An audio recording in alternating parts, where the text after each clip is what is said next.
여러분께서는 지금 시사정보 프로그램 라디오 오늘을 듣고 계십니다.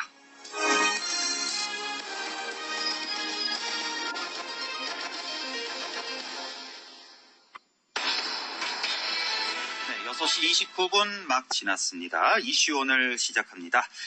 훈민정음 해례본, 서울 간송미술관에서 보관하고 있어서 간송본이라고도 불리는데요. 원래 안동에서 발견된 것이라고 하죠. 그런데 이 간송본에 출처를 두고 논란이 일고 있습니다. 간송 전영필 선생이 1940년에 거액을 주고 진성희 씨 집안으로부터 사들였다는 것이 학계의 정설인데요. 그런데 이게 사실이 아니라면서 다른 주장을 하고 있는 분이 있습니다. 안동 출신인데요. 부산예술고등학교 박영진 교사를 연결해서 자세한 얘기 들어보겠습니다. 안녕하십니까, 선생님? 예, 박영진입니다. 예, 안녕하십니까? 반갑습니다. 예. 예. 자, 오늘 얘기가요, 조금 예. 어려울 수도 있는데요. 좀 쉽게 좀 풀어서 그렇게 말씀을 부탁드리겠습니다. 네, 그렇습니다. 자, 먼저 훈민정음 해례본 둘러싼 논란이 지금 뜨거운데요. 우선 훈민정음 해례본이라는 게 무엇인지 좀 설명해 주시죠. 예, 훈민정음 해례본이란 세종 임금께서 훈민정음을 창제하시고 훈민정음 제자 원리, 다시 말하면 글자를 만든 원리를 기록한 책입니다. 네. 원래는 훈민정음이었는데요. 요즘은 훈민정음 해례본이라고 명명합니다. 네. 그 이유는 이 책의 편성이 5가지 해설과 한 가지 용예로 이루어져 있기 때문에 해설의 해자와 용예의 예자를 합쳐가지고 해례본이라고 합니다. 아하. 그래서 그 1940년에 이 책의 발견으로 인해서 우리 국문학계는 한글이 만들어진 그런 원리를 알게 되었는데요. 예. 우리 민족사의 가장 빛나는 책이라고 할 수 있습니다. 아, 그러니까 훈민정음 해례본이라는 말, 너무나 자주 나오니까 이게 해례본이 무슨 뜻일까 했는데, 그러니까 예. 원래 우리가 아는 훈민정음과 훈민정음 해례본은 같은 말이군요.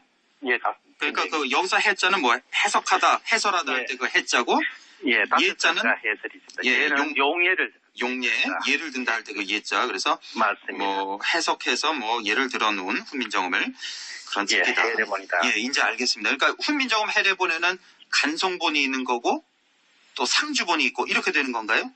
예, 그렇습니다. 간송본은 현재 국보 70호로 지정되어 간송미술관이 소장하고 있고 또 1997년에 유네스코 세계기록유산으로 지정되었고요. 예. 상주본은 현재 행방이 묘연한 상태입니다. 행방이 묘연한 그 상주본이 있고 또 간송본이 있는데 지금 논란이 되고 있는 이 두 가지 중에 간송본인 거고요. 네, 그렇습니다. 예. 자, 박영진 선생님께서는 이 훈민정음 간송본의 출처가 지금껏 알려진 것처럼 진성희 씨 회양당이 아니다. 이런 주장을 해오셨어요. 예. 예, 어떤 내용입니까? 제가 그 훈민정음의 출처와 내력에 관해서 처음 들은 것은 35년 전인 1983년 10월경입니다. 네. 그때 안 사실은 1940년 이전에 이 책은 현재 와룡명 가야리에 있는 강상김씨 금구당 종택에 소장되어 있던 책인데 네. 당시 종성인 그 김뭉수홍의 사위인 진성희 씨 이용준이 금구당 서고에서 훈민정음을 유출하여 앞 2장을 새로 기본 뒤에 간송 전영필에게 매도하였습니다. 그래서 원소장처가 금구당이냐 해양당이냐 하는 그런 시비가 일어나고 있습니다. 아, 그러니까 훈민정음 해례본이 안동 와룡면에 있는 광산김씨 금구당 종택에 원래는 있던 거였는데 예. 이것을 빼돌려서 간송 사위 예. 사위가 이용준이 빼돌려서 예. 간송 전영필에게 팔았다. 매도했습니다. 매도했다. 그래서 진성희 씨 회양당이 아니라 광산김씨 금구당이 원소장처다. 이런 말씀이시죠? 예, 제가 예. 그렇게 주장하고 있습니다. 그렇게 보시는 근거가 뭔가요?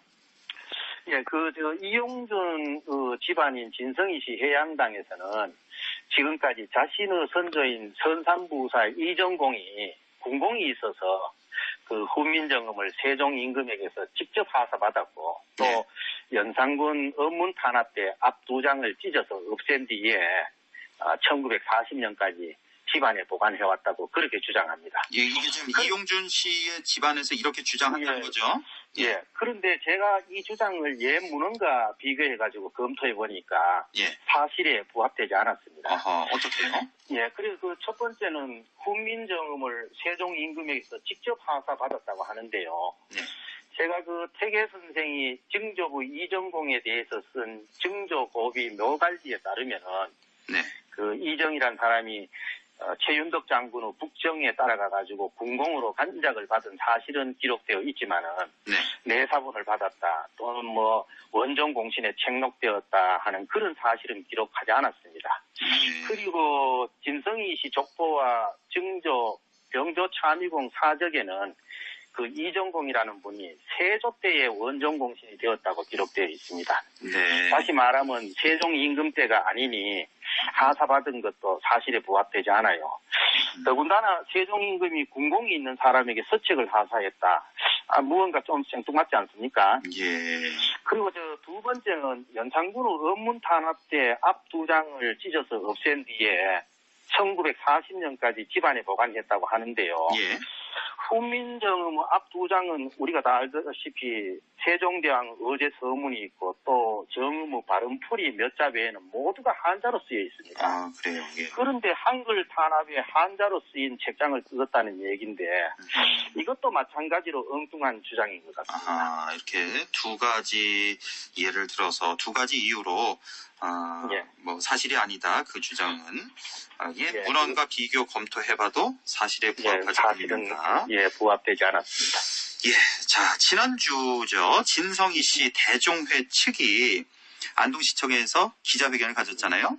예, 지난주인가요? 지지난주인가요? 예, 가졌는데 자 박영진 교사의 주장에 몇 가지 지금 반박을 했어요. 네. 진성희 씨 측에서 네. 우선 여자 소학이라는 책자를 제시했는데요. 그러니까 이 책에는 1927년에 제작된 책인데 한글 교육용 교재로 사용되어 왔다. 따라서 간송에게 해례본을 넘겼다는 이용준이라는 사람이 금구당으로 장가들기 전부터 회양당에서는 해례본을 보관하고 활용해오고 있었다는 걸 증명한다. 이 여자 소학이라는 책이 이렇게 주장을 했단 말이에요. 네. 이 점에 대해서는 어떻게 생각하십니까? 이 이야기는 더 어처구니가 없어요. 네. 현재 국문학자들도 훈민정음의 책 해석을 난해하다고 합니다. 그런데 이 책으로 당시의 아녀자를 위해 가지고 여자 소학이란 책자를 만들고 한글 교육용 교재로 사용해왔다. 이건 우선 이치에 맞지 않고요. 네. 그리고 여자 소학과 훈민정음은 내용에 있어서 결이 전혀 다른 책입니다. 예. 그래서 여자 소학을 들먹이는 것은 좀 억지스럽습니다. 예. 자, 금구당의 장서인을 없애기 위해서 표지를 없앴다는 주장에 대해서도 예. 언문 책자를 가진 자를 처벌하는 언론 탄압하는 그 연산군 한글 탄압하는 연산군 정책 때문에 부득이하게 찢어낸 것이다. 지난해 11월 문화재청 자문회 결과도 의도적 훼손이 아니라 두 장이 없는 채로 오랜 기간 전래됐을 가능성이 매우 높다. 이런 결과가 나왔다고 반박하고 있죠. 예. 일단 문화재청 자문회의 결과는 예. 의도적 훼손이 아니라고 하는데 네. 동기야 어떻든 금구당과 해양당 모두는 의도적 훼손이라고 인정하고 있습니다. 네. 그런데 왜 자문회의는 이런 의견을 내게 되었는지 그게 좀 궁금하고요. 네. 한 가지 말씀드릴 수 있는 것은 진성희 씨 해양당에서 자료를 받아서 논문을 쓴 서울대 김주영 교수에 따르면 예. 훈민정음 뒷면글씨는 19사략 은혜이다 그랬습니다. 이 19사략 은혜는 18세기의 서체라고 2005년도 논문을 발표를 했어요. 네. 이 말은 다시 말하면 연산군 때 찢은 것이 아니란 말이 아닙니까? 예. 그리고 앞 두 장이 없었다면은 셋째 장이 표지장이 되는데 그 세 번째 장의 폐색한 정도, 다시 말하면 더러워진 정도로 보아서 500년 여느 그 세월을 겪은 그런 책장이 아닙니다. 그래서 이 반박은 수용하기가 어렵습니다. 그렇군요. 예. 자, 그리고요, 또, 네. 1940년까지 그 이한걸 그 집안에서 소장하고 있던 해례본이, 그의 선조, 이정이 여진을 정벌한 공으로 세종으로부터 직접 받았다. 아까 왜 군공이 있었다. 예, 그 내용이죠. 예, 발견 당시 앞부분 두 장이 낙장돼 있던 것을 이용준이 글씨로 보완했다라고도 또 주장을 하셨죠. 예, 그쪽에서 이제 주장하는 거죠. 예, 예. 그래서 뭐 다 아시다시피 이용준 씨의 이 필사의 내공, 다시 말해 필력을 알 수 있는 한 이야기가 있는데요. 아, 필력이 아주 좋았습니다. 아주 필력이 좋았습니다. 예. 이용준이 그 아버지 이한그릇 문집, 율제 문집 2권에 실려 있는 송항군 유목 모지첩이라는 데에 그 일야가 실려 있는데 네.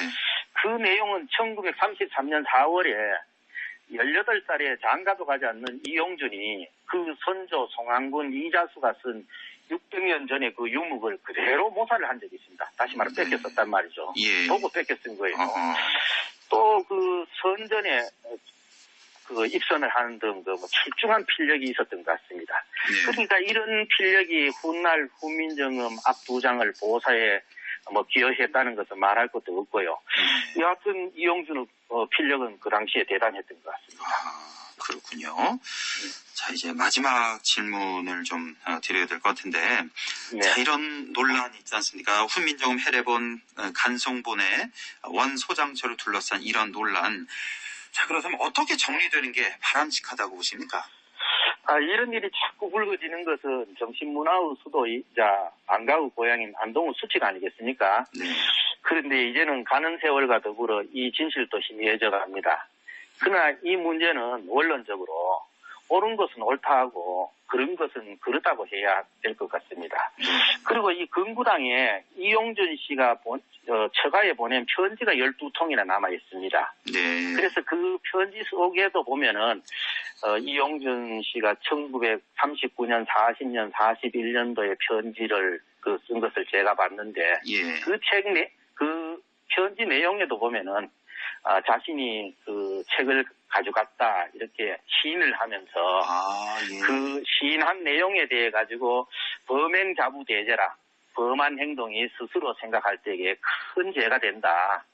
이런 말이 쓰여 있어요, 편지에. 편지가 있군요. 예, 편지가 12통이 있습니다. 예. 또 그리고 이분이 그 책을 가져가면서 호서 이서지례라 그래가지고 옛날 풍속에 책을 주는 사례가 있다 이런 표현을 쓰면서 옛날에 뭐 친구가 뭐 책을 이렇게 선물로 주는 그런 사례를 들면서 예.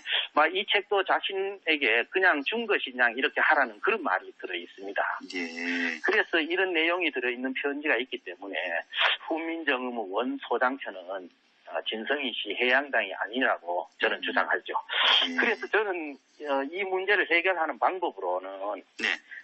훈민정음은 강상김씨 금구당의 장서인데 사위인 이용준이 이 책을 발굴하여 세상에 알리었고 현재는 간송미술관이 소장하고 있다. 이렇게 정리하는 것이 바람직하지 않을까 싶습니다. 네. 그러니까 그 사실만 인정해주면 되는 거죠. 그럼 시시비비만 가리자 하는 말씀이시죠? 옳습니다. 제 네. 얘기는 그렇습니다. 알겠습니다. 오늘 내용이 조금 어려운 말도 좀 많이 나와서 어렵긴 했는데, 그러니까 네. 훈민정음 해례본 간송본이 진성희 씨 회양당이 아니라 광산김 씨 금구당이 원소장처다라는 이 박영진 선생님의 주장, 예, 그건 잘 전달이 되길 바랍니다. 오늘 말씀 네. 고맙습니다.